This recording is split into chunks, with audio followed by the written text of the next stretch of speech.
A Scottish murderer, a French prince drowning in debt, and a theory about paper money that sounded insane until it worked. For 4 years, John Law ran the most audacious financial experiment in European history. And then 1720 arrived.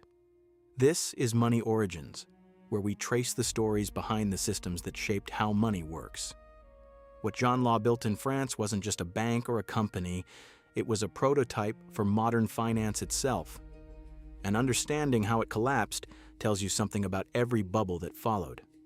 John Law was born in Edinburgh in 1671, the son of a goldsmith banker. He grew up around ledgers and lending. By his 20s, he was tall, charming, sharp with numbers, equine, and completely reckless. In 1694, he killed a man named Edward Wilson in a duel over a woman in London. He was sentenced to death for murder. He escaped from prison. The details of how are murky. Some accounts say he broke his shackles, others say he had help. Either way, Law fled England and spent the next 2 decades drifting across Europe as a professional gambler. Not the reckless kind, the mathematical kind. He studied odds. He counted cards before the concept had a name. And somewhere along the way, likely in Amsterdam, where he observed the Dutch banking system, he developed a radical theory. Gold and silver, Law argued, were terrible foundations for an economy. They were scarce, heavy, and their supply couldn't grow with trade. Paper money, backed by public confidence and productive assets, could do what metal never could: expand. Quick note, the financial ideas discussed here are historical context, not investment guidance. It was a brilliant insight. It was also, in the wrong hands, extraordinarily dangerous. And John Law's hands were exactly the wrong ones. By 1715, France was broke. Louis XIV had spent the treasury into dust through decades of war. The national debt was roughly 3 billion livres, more than the country could realistically repay. The new regent, Philippe d'Orléans, was desperate enough to listen to anyone. John Law walked in with a pitch. Let me start a bank, let me issue paper notes, let me show you what money can actually do.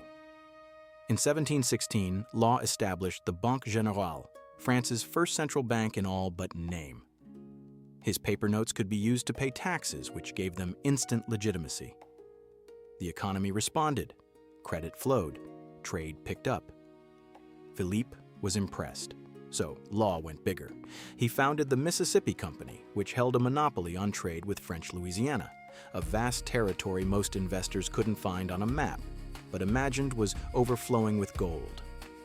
Law merged the company with his bank, folded in tax collection rights, the Royal Mint, and France's overseas trading monopolies. He had built a financial machine that controlled nearly every lever of the French economy. Shares in the Mississippi Company started at around 500 livres. By early 1720, they had climbed past 10,000. That's not a typo. The stock rose roughly 36 times over. Dukes camped outside Law's office. Servants mortgaged everything they owned. The word millionaire was coined during this mania, in French, to describe the new Mississippi Company rich. John Law became the most powerful private citizen in France, possibly in all of Europe. The problem was simple and fatal. The Mississippi Company's actual revenues from beaver pelts and swampy colonial outposts were a fraction of what the share price implied. Law had created money faster than the economy could absorb it. Inflation crept in, then surged. Bread prices doubled. A few large investors, including the Prince de Conti, quietly started converting their shares back into gold coin. Once the selling started, confidence, the only thing backing Law's paper money, evaporated.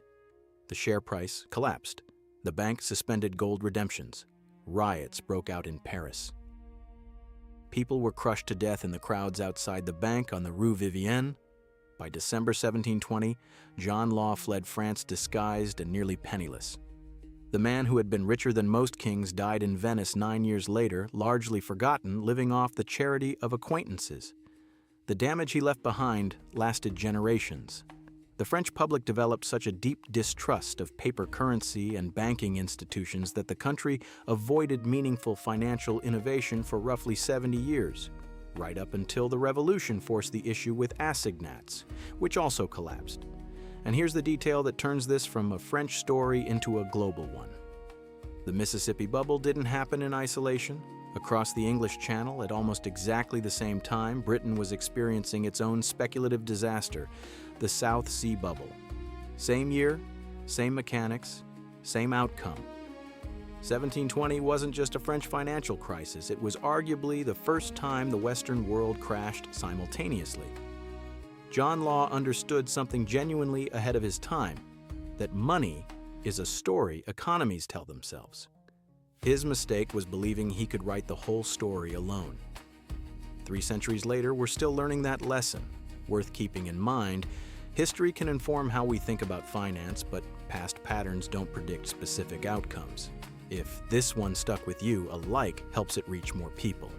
Subscribe to Money Origins. There's more here that picks up where this leaves off.